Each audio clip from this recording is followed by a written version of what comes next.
نور پر جلوہ بار سادات کرام، علماء اہل سنت، سامعین حضرات، عزیز بچوں ساتھیوں، السلام علیکم ورحمۃ اللہ وبرکاتہ۔ نحمده ونصلي على رسوله الكريم، اما بعد، اعوذ باللہ من الشیطان الرجیم، بسم اللہ الرحمن الرحیم۔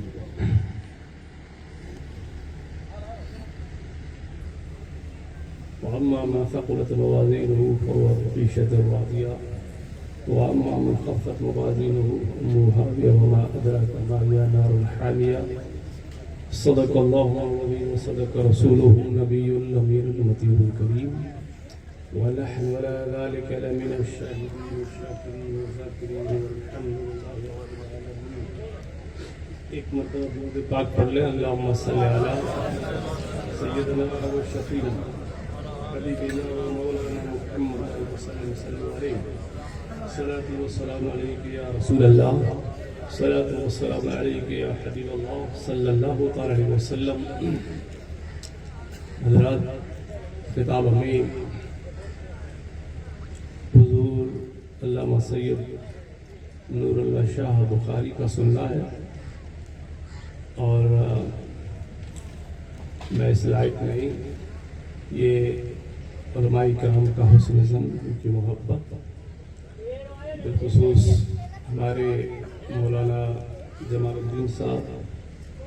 بہرحال میری خوش نصیبی ہے کہ میں نے اس پیران پیر استغیر کے جلسے میں تاجدار کائنات صلی اللہ علیہ وسلم کے محفل پاک میں شریک ہوا۔ یہ میں اپنے آپ کو خوش نصیب سمجھتا ہوں۔ اور علماء کرام تشریف لے کے آ رہے ہیں، ماشاءاللہ، نعرہ تکبیر، نعرہ رسالت، علماء اہل سنت۔ اس لیے ہمیں تو اس علاقے میں صحیح بات تو یہ ہے کہ نور العلماء حضور نور اللہ شاہ بخاری کے خطاب کے علاوہ کسی اور کا صحیح معنوں میں دیکھا جائے تو خطاب جمتا ہی نہیں ہے۔ یہ بزرگان دین کا فیضان ہے، الحمدللہ۔ تو کچھ دیر کے لیے میں حاضر آیا ہوں۔ اللہ کی بارگاہ میں دعا ہے کہ مجھے حق بولنے اور آپ کو حق پر عمل کرنے کی توفیق بخشے۔ اب دیکھیے، جلسے کے کچھ اصول ہوتے ہیں، کچھ ضابطے ہوتے ہیں، کچھ ضابط ہوتے ہیں، تو اب آپ بھی سمجھ جائیں کہ اتنے سارے علماء کرام جو ہے یہ فری ہو گئے، سب کو آپ نے جو ہے فری کر دیا ہے۔ اب بس سید صاحب ہی تشریف لے کے آ رہے ہیں، تو 1-2 گھنٹے میں پروگرام یہ ختم ہو جائے گا۔ تو سید صاحب آ جائیں اس سے پہلے آپ ماحول بنا لیں، اور ماحول بنانے کے لیے میں کھڑا ہوا ہوں، ورنہ میرے پاس اتنا علم اور اتنا کچھ نہیں ہے۔ یہ علماء کرام کی محبت۔ اصل بات یہ ہے کہ ہم جلسوں میں تو جاتے ہیں، اور فائدہ تو ہم کو تب ہوگا جب ان جلسوں میں کچھ ہم سیکھ کے آئیں اور کچھ باتوں پر ہم عمل کریں، ہمارے اندر بدلاؤ آئے۔ اور ہم تھوڑی دیر جلسے میں گئے اور پیچھے بیٹھ گئے، اور تھوڑی دیر موبائل میں کھیل لیا، تھوڑی دیر باہر ٹائم پاس کر لیا۔ یہ علماء کرام خطاب کرتے ہیں، بس ہم نے اس کان سے سنا، اس کان سے نکال دیا، تو زندگی تو ہماری یوں ہی گزر جائے گی۔ ہم سے پہلے بھی کئی چلے گئے اور ہم بھی چلے جائیں گے، اور جب مٹی کی چادر پہ نشاں ہو جائیں گے، ایک دن آئے گا کہ ہم بھی داستان ہو جائیں گے۔ لیکن ضرورت اس عمر کی ہے، یہ بزرگان دین نے جلسے شروع تو کر دیے، تو ہمارا مقصد کیا ہے کہ صرف ان جلسوں میں شیرنی کھا کر کے چلے جانا، اور 1-2 گھنٹے بیٹھ جانا اور تھوڑی دیر میں گھوم پھر کے چلے جانا، بس وہی۔ مسلمانوں یاد رکھیں آپ، یہ زندگی یوں ہی ختم ہو جائے گی ہماری، آپ بھی چلے جائیں، ہم بھی چلے جائیں گے، مولوی صاحب بھی مر جائیں گے، آپ بھی مر جائیں گے، قاری صاحب بھی مر جائیں گے، یہ بھی چلے جائیں گے، وہ سب چلے جائیں گے۔ اس بات کو یاد رکھیں آپ کہ ہم نے اپنی زندگی میں اچھے کام کتنے کیے، علماء کرام کی باتوں پر عمل کتنا کیا، ہمارے اندر چینجنگ کیا ہے، ہم سیکھے کتنے۔ یہ جب باتوں پر عمل، ان باتوں پر جب عمل انسان کرتا ہے تو حقیقت میں ان کا جلسوں میں آنا کامیاب۔ اور آپ کھا کر کے چلے گئے اور ہم تقریریں کر کے چلے بھی گئے اور ہم نے بھی کچھ عمل نہ کیا اور آپ نے بھی کچھ عمل نہ کیا تو یاد رکھو کچھ نہیں ہوا، کوئی فائدہ نہیں ہے۔ اتنا سارا خرچہ کرتے ہم، اتنے سارے علماء کرام کو بلاتے ہیں، لنگر پڑتا ہے، کھانا کھاتے ہیں، پورا دن ہمارا بیٹھنے میں گزرتا ہے، ٹینٹ لگاتے ہیں، کھانے کا انتظام ہوتا ہے، سب کچھ ہوتا ہے، لیکن ہم کھا کر کے چلے گئے اور کچھ عمل نہیں کیا۔ ہم نے برائی کو چھوڑا نہیں، برائی ہم نے ختم کی نہیں، محبت کو ہم نے پنپایا نہیں، نمازوں کی ہم نے پابندی کرنے کا وعدہ ہم نے کیا نہیں، سچ بولنے کا ہم نے وعدہ کیا نہیں، جھوٹ سے پرہیز کرنے کا ہم نے نفرت کرنے کا وعدہ کیا نہیں، تو سمجھے مسلمانوں ہم نے کیا کر لیا؟ کوئی فائدہ نہیں، کھیتوں میں کام کرتے اور یہی رہتا، ٹھیک رہتا، خواہ نقصان۔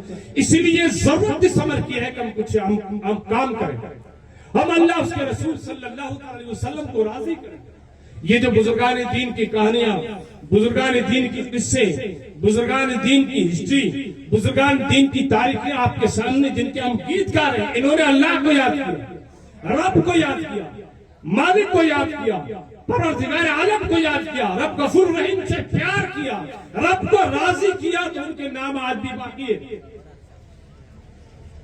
تو ہم اللہ کو راضی کریں گے، رب اس کے رسول صلی اللہ علیہ وسلم کو راضی کریں گے انشاءاللہ۔ اور یہ ہماری محفل، اس میں ہمارا ایمان ہے کہ حضور علیہ السلام بھی دیکھ رہے ہیں، غوث پاک بھی دیکھ رہے ہیں، سبحان اللہ۔ آج کل قیامت کے دن کوئی کسی کے کام میں آئے گا، مصطفیٰ کا پیار کام آئے گا، مصطفیٰ کی محبت کام آئے گی، رسول اللہ کا عشق کام آئے گا۔ تو ہم حضور کی محفل میں بیٹھتے ہیں تو ہم ادھر ادھر کی نہیں بلکہ ہم لو لگا کر کے مدینے سے، تاجدار کائنات علیہ السلام کے مدینے سے لو لگا کر کے ہم باتوں کو سنیں اور پھر ان باتوں پر عمل کریں گے تو انشاءاللہ ہم یہاں بیٹھنا بھی کامیاب ہے، اور یہاں اٹھیں گے تب انشاءاللہ نیکیوں سے جھولیوں کو اوپر کر کے اٹھیں گے۔ اور ہمارا ایمان ہے کہ حضور ہمیں دیکھ رہے ہیں، اندھیروں میں بھی اہل دل اجالا دیکھ لیتے ہیں، آنکھوں کو بند کرتے ہیں، مدینہ دیکھ لیتے ہیں۔ کیا ضرورت ہے میرے نبی کو کہیں بھی آنے جانے کی، وہ مدینے میں رہ کر ساری دنیا دیکھ لیتے ہیں۔ جب حضور ہمیں دیکھ رہے ہیں، امام الانبیاء ہمیں دیکھ رہے ہیں، تاجدار کائنات صلی اللہ علیہ وسلم ہمیں دیکھ رہے ہیں، حضور ہمیں دیکھ رہے ہیں، تو مسلمانوں ہمیں وہ کام کرنا چاہیے جو حضور علیہ السلام جس کام سے راضی ہو جائے، اس طریقے سے ہماری زندگی گزارے گا۔ ہم نے اپنی اتنے جلسے سن لیے، کتنے لوگ نمازی ہیں بتائیے آپ، کتنے جلسے کر دیا ہم نے، کتنے لوگ ہیں جنہوں نے جھوٹ سے پرہیز کر دیا، کتنے لوگ ہیں جنہوں نے نمازوں کی پابندی کی ہے، کتنے لوگ ہیں ہمارا تو یہ ہم نے یہ سوچ لیا کہ تقریر علماء کرام کا کرنا کام ہے اور نمازیں پڑھنا، اذانیں دینا ان کا ہی کام ہے، باقی کسی کا کام ہے نہیں۔ مسلمانوں یاد رکھیں، آپ کل قیامت کے دن سب سے پوچھا جائے گا، ہم سے بھی پوچھا جائے گا اور آپ سے بھی پوچھا جائے گا۔ اور جو انسان اللہ اس کے رسول کا خوف دل میں رکھ کر کے رب تبارک و تعالیٰ کو یاد کرتا ہے، وہ انسان حقیقت میں وہ انسان کامیاب۔ حضرت عائشہ صدیقہ رضی اللہ تعالیٰ عنہا عرض کرتی ہیں کہ یا رسول اللہ بتائیں کہ قیامت کے دن لوگ بغیر حساب کے بھی جنت میں جائیں گے؟ سن رہے ہیں آپ میری بات؟ بھئی گناہ تو سب سے ہوتے ہیں نا، خطائیں سب سے ہوتی ہے، انسان گناہوں کا پتلا ہے، قدم قدم پہ انسان سے گناہ ہوتے ہیں۔ تو حضرت عائشہ کہتی ہیں کہ یا رسول اللہ بتائیں کہ لوگ قیامت کے دن بغیر حساب کے جنت میں جائیں گے؟ امام الانبیاء نے فرمایا ہاں عائشہ، جس نے سچے دل سے توبہ کی اور پھر گناہوں پر نادم ہوا، جس نے گناہ کیا پھر اس گناہ پر شرمسار ہوا اور پھر اللہ سے معافی مانگی، ایسا انسان قیامت کے دن بغیر حساب کے جنت میں داخل ہوگا، اس کا کوئی حساب نہیں۔ ہم اپنے گریبان میں جھانکیں کہ ہم نے کتنے گناہ کیے، اور پھر ان گناہوں پہ کتنے نادم ہوئے، کتنے ان گناہوں پہ ہم ڈرے ہیں میرے مالک سے، مالک و مولا یہ مجھ سے خطا ہوگی، پروردگار عالم تو مجھے معاف فرما دے، مالک و مولا تو مجھے معاف فرما دے۔ انسان اللہ سے جب ڈرتا ہے رب تبارک و تعالیٰ اس کے خوف، جب انسان جب ڈرتا ہے رب کا خوف جس کے انسان کے دل میں ہے، رب تبارک و تعالیٰ اس کی دعاؤں کو قبول فرماتا ہے۔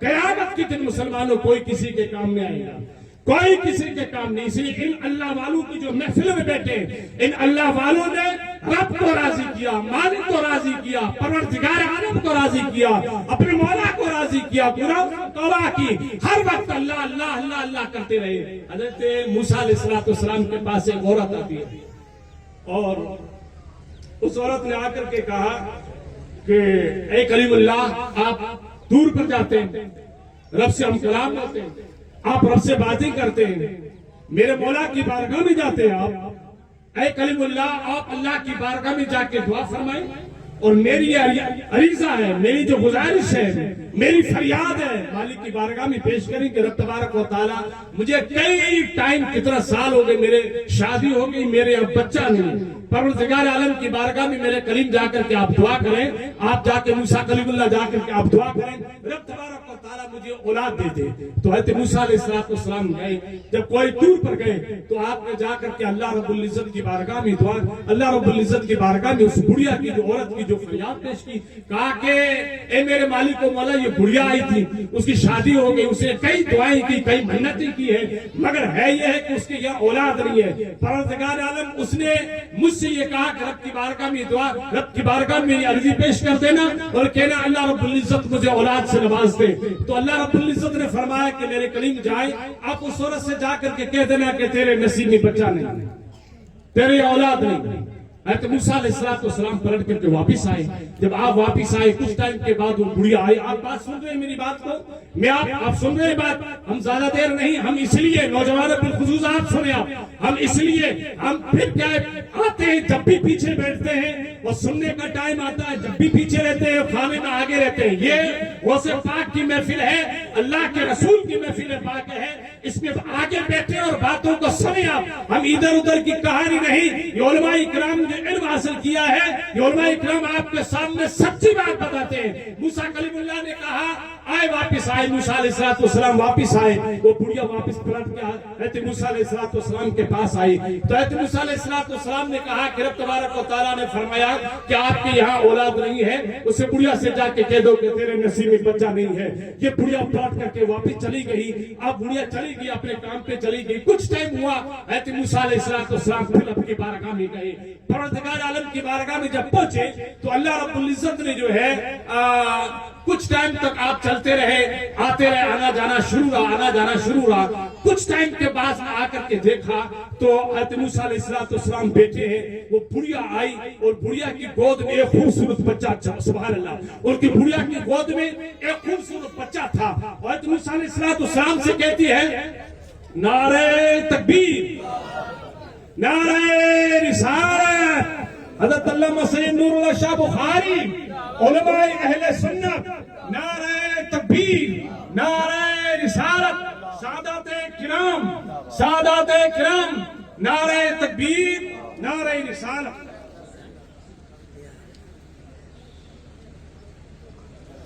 درود پاک پڑھیں، اللہم صلی علی سیدنا و شفینا حبیبینا و مولانا بارک وسلم، صلو علیہ صلاۃ و سلام علیک یا رسول اللہ صلی اللہ علیہ وسلم۔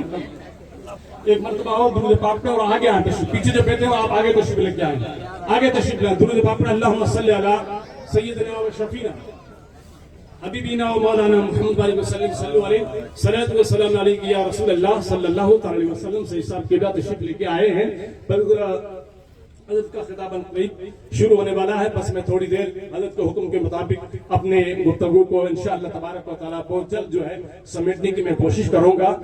تو بات یہ چل رہی تھی حضور بات یہ چل رہی تھی حضرت موسیٰ کلیم اللہ کی بارگاہ میں عورت واپس آئی اور اس نے کہا کہ دیکھیے میری گود میں جو اللہ رب العزت نے خوبصورت جو ہے بچہ عنایت فرمایا۔ حضرت موسیٰ علیہ السلام اللہ کی بارگاہ میں واپس طور پہ گئے تو کہا کہ مالک و مولا، آپ نے تو فرمایا تھا کہ اس کے نصیب میں جو بچہ نہیں ہے. میں نے آج دیکھا کہ خوبصورت جوان ایک خوبصورت جو بچہ جو ہے اس کے ہاتھوں میں تو میرے پاس آئی حضرت موسیٰ علیہ السلام نے. اللہ رب العزت نے جب یہ حضرت موسیٰ علیہ السلام نے عرض کیا نا تو رب تبارک و تعالیٰ نے فرمایا میری کلیم جاؤ آپ بندوں کے درمیان میں جاؤ اور بندوں سے جا کر کے کہہ دو کہ اللہ رب العزت انسان کے جو ہے گوشت اللہ رب العزت نے جو ہے مانگا ہے کسی انسان کا گوشت ہے. تو موسیٰ علیہ السلام آئے لوگوں سے مانگا بھائی کہ اللہ رب العزت نے گوشت مانگا ہے اس سے مانگا ہے انسان جسم کا انسان بوٹی کیسے نکال کے دیتے اب اندازہ کریں اس سے مانگا کسی نے نہ دیا ہے. تو موسیٰ علیہ السلام جب تھک گئے تو واپس جا رہے تھے راستے میں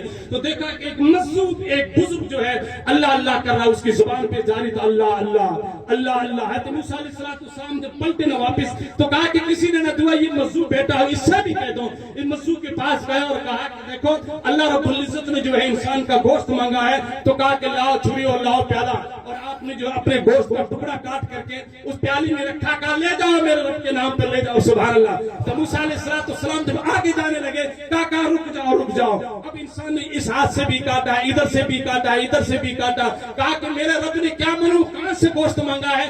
شریر کے ہر انگ سے جو اس نے ایک ایک بوٹی نکالی اور جا کر کے جب موسیٰ علیہ السلام جب کوئی دور وہ واپس گئے تو اللہ رب العزت نے فرمایا کہ میرے کلیم بات سمجھ میں آئی کہ نہیں. اس بڑھیا کی جو ہے نصیب میں بچہ تو نہ تھا مگر جب آپ کے پاس آئی نا آپ نے کہا کہ تیرے نصیب میں بچہ نہیں ہے. وہ پل بھی گھر نہیں گئی وہ اسی میرے محبوب کے دربار میں چلی گئی تھی. اب بتائیں کہ میرا وہ محبوب جس نے میرے نام پر اپنے انگ کے ایک ایک ٹکڑے کو کاٹ کے دے دیا ہے وہ اگر مجھ سے دعا مانگے تو میں اس کی دعا کو رد کیسے سبحان اللہ بہت اچھا میں اس کی دعا کو رد کیسے. تو اللہ والوں کی محفلوں میں آپ بیٹھے ہیں ہم بھی بیٹھے ہیں تو ہمیں چاہیے کہ آپ اللہ کی بارگاہ میں سجدے کریں اپنے گناہوں سے توبہ کریں اچھے کام کریں اور یہ وعدہ کریں کہ انشاءاللہ تبارک و تعالی ہم کسی سے لڑیں گے نہیں ہم کسی سے جھگڑیں گے نہیں. ہم آج سے ہمارے آپس میں حدود نفرتیں ختم کر دیتے ہیں اور انشاءاللہ تبارک و تعالی ہم محبت سے اپنی زندگی گزاریں گے.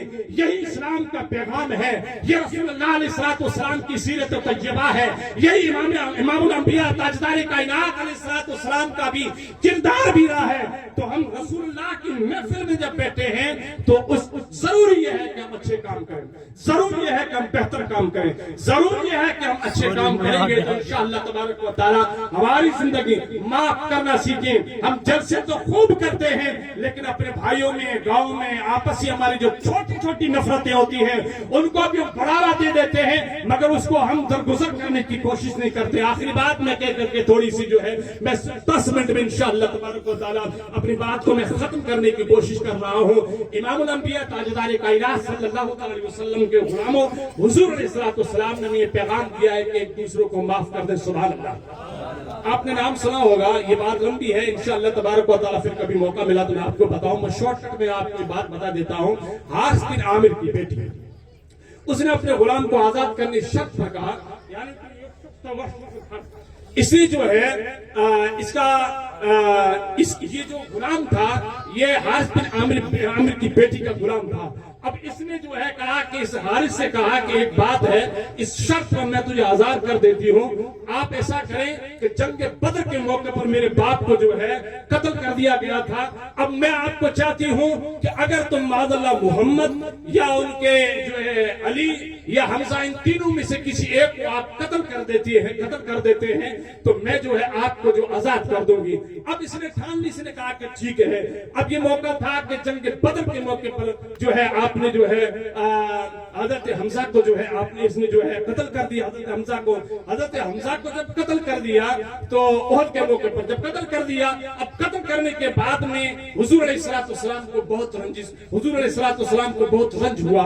امام الانبیاء کو بہت تکلیف ہوئی. اب فتح مکہ کے موقع پر حضور علیہ السلام نے جب مکہ کو فتح کیا نا امام الانبیاء مکہ کے اندر داخل ہوئے تو یہ جو غلام جو تھا آزاد ہو گیا تھا یہ اپنی جان کا خوف تھا کر کے بھاگ کر کے طائف چلا گیا اور پھر ایک جماعت کے بعد میں مل کر کے واپس حضور کی بارگاہ میں آیا اور حضور علیہ السلام نے کہا، امام الانبیاء نے اس کو دین کی دعوت دی۔ اب جب دین کی دعوت دی تو اس نے کہا کہ اے محمد صلی اللہ علیہ وسلم، آپ مجھے کس طریقے سے دین کی دعوت دیتے ہیں؟ یہاں تک کہ میں نے آپ کے چچا کو قتل کیا ہے، میں نے بدکاریاں کی ہے، میں نے برے کام کیے ہیں، میں نے گناہ کیا ہے، میں نے شرک کیا ہے، اور آپ میں اتنا بڑا پاپی ہوں، آپ مجھے دین کی دعوت دے رہے ہیں۔ تو اللہ رب العزت نے اپنے حبیب پر آیت نازل فرمائی، الا من تاب آمن وعمل عملا صالحا فاولئک یبدل اللہ سیئات حسنات وکان اللہ غفور رحیم۔ اللہ رب العزت نے فرمایا کہ جس نے ایمان لانے کے بعد میں انسان سے موت سے پہلے انسان نے اگر توبہ کر دی تو اللہ رب العزت ان لوگوں کے گناہوں کو نیکیوں میں بدل دیتا ہے۔ سبحان اللہ۔